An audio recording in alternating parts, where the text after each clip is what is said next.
Honourable Member for Bonner. Thank you, Speaker. My question is to the Minister for Climate Change and Energy. How is the Albanese Labor government helping households strengthen the grid? And why can't we afford to go back to policies of the past? Call to the Minister for Climate Change and Energy. Thank you very much, Mr Speaker. I thank my honourable friend for the question. 256,630 Australian households have put in a cheaper home battery since the 1st of July, and 1,941 of them have been in the electorate of Bonner, Mr Speaker. Only one of them has been visited by the Prime Minister and I, the member for Bonner, but 1,941 have put in a cheap home battery, and that is 6.4 gigawatt hours. Now, interestingly, Mr Speaker, in terms of capacity, it took Australia 10 years to put in the first 6.4 gigawatt hours of home batteries and 8 months to put in the second 6.4 gigawatt hours. That is a doubling of the capacity of home batteries under this government, and that is additional to the 9.4 gigawatts of large-scale additional energy that has been added since we came to office. Now, the honourable member for Bonner asked me why we should avoid going back to the policies of the past. That's a very well-crafted question, Mr Speaker, because the plural is important, because we had 22 failed energy policies in the decade of those opposite. We saw 24 out of 28 coal-fired power stations announce their closure with no plan to replace them. And all this led to 4 gigawatts leaving the grid and only 1 gigawatt coming on. And that led, Mr Speaker, they want to talk about prices. Let's talk about prices. Let's talk about the member for Hume changing the law to hide a 20% price rise before the last election, Mr Speaker.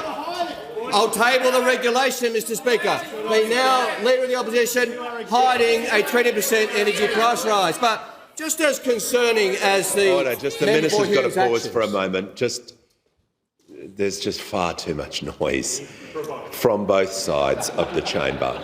So the Minister can just tone it down, and members on my left can please stop interjecting. We'll get through this. We'll conclude the... Sorry, order. We shall conclude the question and answer. Thank you, Mr Speaker. And the member for Hume changed the law to hide a 20% price rise before the 2022 election. And just as concerning is the shifting alibi.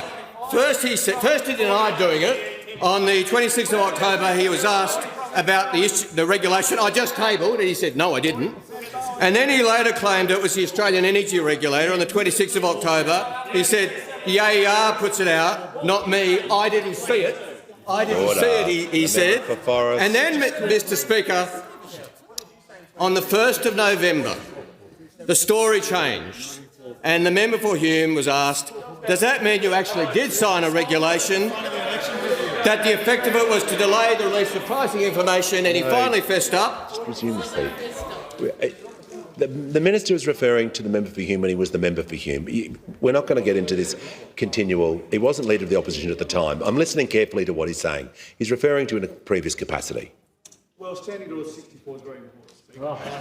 Yes, trust me, I'm well aware of that standing order and I'm enforcing it continuously. But just to have a bit of common sense, if someone's referring in a previous capacity, of course they can be referred into that capacity. So we just deal with it in a common sense way. Order. The Minister has 27 seconds to conclude his answer. Mr Speaker, the now Leader of the Opposition fessed up and said, I did. It was recommended to me by the Industry Department and by the regulators what they wanted. It was my department what made me do it, Gov, was his defence, Mr Speaker. This goes to the character of the now Leader of the Opposition. This goes to his character and his conduct. If the Leader of the Opposition is not prepared to trust the Australian people with information, whether it be an election review or an electricity price rise, he is not fit to be Prime Minister of this country.